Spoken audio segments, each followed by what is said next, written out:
Handicapper Steve here, handicapping the racing from Ellis Park here on Monday. It is the 29th of July, 2024. Gonna look at the 8th race from Ellis, but before I get on to that, remember to please follow me on Twitter at HorseRacingKid5 for more selections for race courses around the world, and also join me this week for my glorious Goodwood previews from the UK, also Saratoga. It's one of the premier race weeks of the summer from Saratoga. You have the Whitney and the Saratoga Derby and Oaks.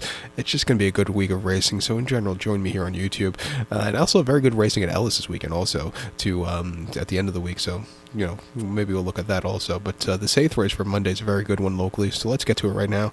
The 8th race, it's an allowance optional claimer per $76,000 race for 3-year-olds and upwards. Number one, 18,000 twice in the main claim starter, state bred racer, which never went through races. Optional claim price $50,000 here. We have an overflow field of 14 horses entered. 13, 14 are MTO, so a dozen will go to the turf course 1,700-meter journey, or mile 16th on the turf course, rails around 25 feet. I'm going to go with the number 10 horse here out of deductions as a top selection. 10-9-1-7 in the superfecta. 10-9-1-7 super. Top selection 10 horse out of deductions. 4-year-old Galen by Nyquist here. Chris Block trains. David Cohen comes in from Chicago to ride this horse. Horse's most recent appearance came 22nd of June at Churchill, mile 16th and optional 80, and he finished third by 2.5 lengths that day. And from first time in 11 months, he probably needed the race. He also had a wide trip, which wasn't a benefit to him. He was wide throughout. He just couldn't get there late, but he didn't completely hit the wall. I thought he ran okay. He's getting a little bit of a softer spot. Gonna have to overcome a wide poster with that quick run to the first turn, but I think he has a serious ability to get the trip to win here today. I thought he ran terrifically on the 6th of August at Hawthorne. 7.5 furlongs battle on turf course and Lounge race 42,000. Another wide trip, but he won by a length that day, and he didn't get out of the gate so clearly. Those 7.5 furlong races at Hawthorne, I noticed, are that might be one of the quickest runs to the first turns in North America. Basically starts right at the finish line, and their finish line's right on the turn. So, for him to not break and get somewhat good position out of the gate and win like he did, I thought that was a very good race. He did get some class relief also, but he showed potential that day. And then 25th of June at Hawthorne, a mile and the 8th in the Hawthorne Derby on very demanding ground. He finished third by 10 quarter lengths. He didn't break so well. He was wide, and he just wasn't keeping up with the slightly classier horses on the day.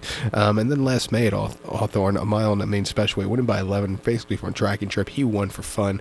He's definitely been on the improve if you go by the Buyer speed figures. Training well in Chicago. Refreshing here at 8-1, he can win. The 9-horse Tapit Shoes, hopefully, he could stay a raw here. He can win for Florent Giroux and Brad Cox.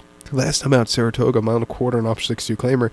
They lost Frankie out of the gate, stumbled out of the gate, and Frankie just had no chance to stay on. What can you do? He just couldn't stay afloat. Prior to that, as a first-time geld at Churchill, mile and 8th in the Lounge race for 124,000. He won by 1/4 lengths that day, and he basically walked on the front end from a tracking trip. I thought that was a very good race.